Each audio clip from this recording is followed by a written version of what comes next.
All right, class, this is the story of the American identity as created through the acronym PERSIA. We are looking at how Americans, after the time of colonization, established themselves from 1607 until 1776 as a country unto themselves. And that is found by how they answered the questions of political, economic, religious, social, intellectual, and artistic. And you should have done the front of your worksheet with the cartoon, uh, and then find the attachment online and done the first part. This is the second part that deals with the stuff that's on the back that you can find in your textbook, but also I'll discuss here.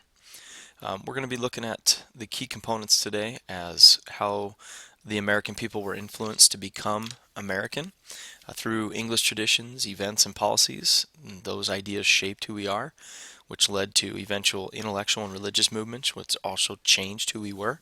And then finally, taking a look at some influential figures, but one in particular, Ben Franklin and his life, which there's a little biography about him that you guys can watch and fill out the questions for.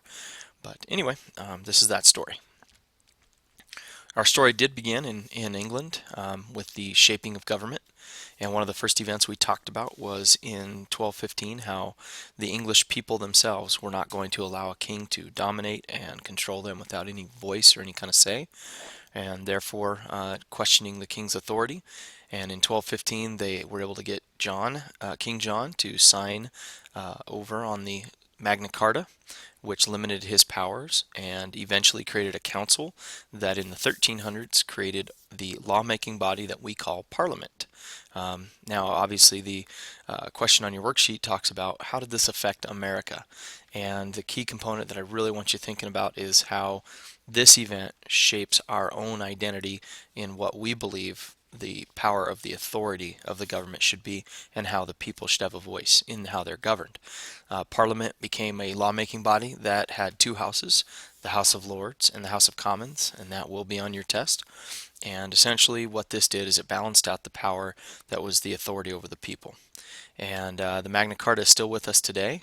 Here's a good line from the Magna Carta that sounds very familiar. Here we are, 576 years later, actually, with the Fifth Amendment. No person shall be deprived of life, liberty, or property without the due process of law. We gained our roots 500 years ago from something that the English people didn't want to be abused with, and it's pretty impressive, kind of a cool concept. Now, we talked about how there was another king, King James, and what he did was to take over all of England and most of America as well, because he was the Duke of York, and he knew how threatening the colonies could be if we're, to be left alone. And long story short, Parliament found a way after a 4-year period to track down his daughter and his son-in-law and get them to come over and uproot the king and his power. And they call this event the Bloodless or Glorious Revolution.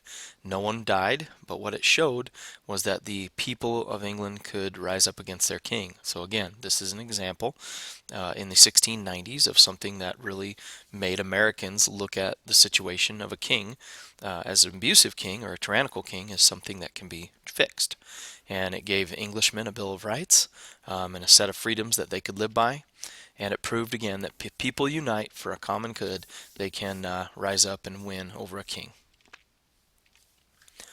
Now, the key thing about William and Mary, when they came in, they kind of set the precedence for the next, 80 years that the kings of England would leave America alone. They would turn their back on England, the back on Americans, and let them kind of do their own thing. And salutary neglect created that concept.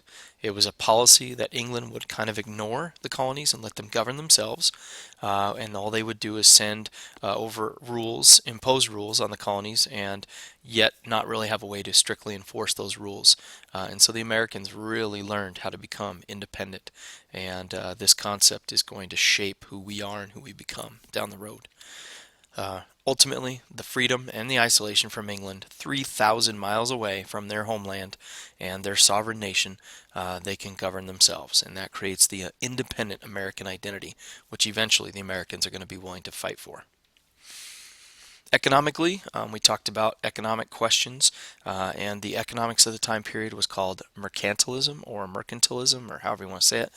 But this system was about the mother country making sure that it had more exports than imports to create kind of a balance of trade. And this is the economic structure. Eventually free enterprise will replace it, and then obviously capitalism is what we have today. But this made Britain extremely powerful and rich. And it created the trade routes like the Triangle Trade, and that really, again, is what made the wealth of the colonies develop.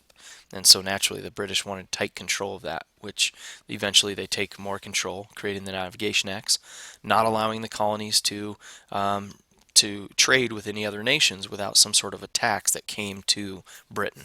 And so that affected America's exports and what was going out, but also stuff that they brought in. It did increase commerce for the Americans and the English, and basically it made for them to become very wealthy. But the colonies were only really allowed to trade with Great Britain straight across, and so that really caused some grief with the Americans, and they're going to rebel a little bit. The people of North Carolina really rebel, and they try to boycott these laws entirely, and that doesn't turn out very well. But ultimately, the idea of mercantilism and how it structured the colonies and how it developed their economic system is the full definition that you need to understand. This is the economic structure, and it's all about the mother country having a favorable balance of trade. And here's some of the processes that we talked about, and showing all these different trade routes that were created. But most importantly, the Triangle Trade is what really shaped, how the colonies developed and how they made their money. And it was all about sending raw materials to the home country manufacturing those goods, and then returning that to America. They did make it illegal for the colonies to manufacture their own products. And again, that will also cause problems. We then shifted our focus onto some things that really changed the American people and the intellectual movements that were going on in Europe. In the 1600s, people were starting to think and use their minds to gain knowledge. This time period was the Enlightenment. Okay, remember, I likened it to the idea of if you have an idea and you're a cartoon, what is that? What do you see? Boom, a light bulb that flashes on above your head. It's the same thing. The lights came on. People started thinking. They used their minds. And this kind of is the Renaissance taking to the next level. And using science and reason to understand the ways of the world, this became a big deal, a huge part of our story. But the new ways of gaining knowledge and discovering truth, this really, really shaped everything that we did. And you had incredible thinkers that were telling stories and writing things down, and really making sense of the world, especially when it came to how society is supposed to treat each other. And John Locke, probably the most famous of all the enlightened thinkers I want you to remember, is his social contract. He believed that all men had the right to defend their life, their liberty, their possessions, and it's because of John Locke that incredible thinkers like Ben Franklin, Thomas Jefferson, Thomas Paine, and Madison, these guys came around and really led our revolution. But it was the concept, a very simple concept. The people give the government its power.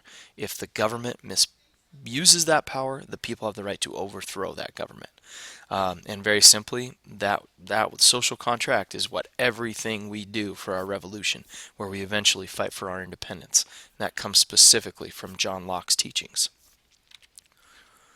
There was also a religious movement that was extremely important. Remember, we talked about the fall of the Puritans and with the killing of the witches in Salem.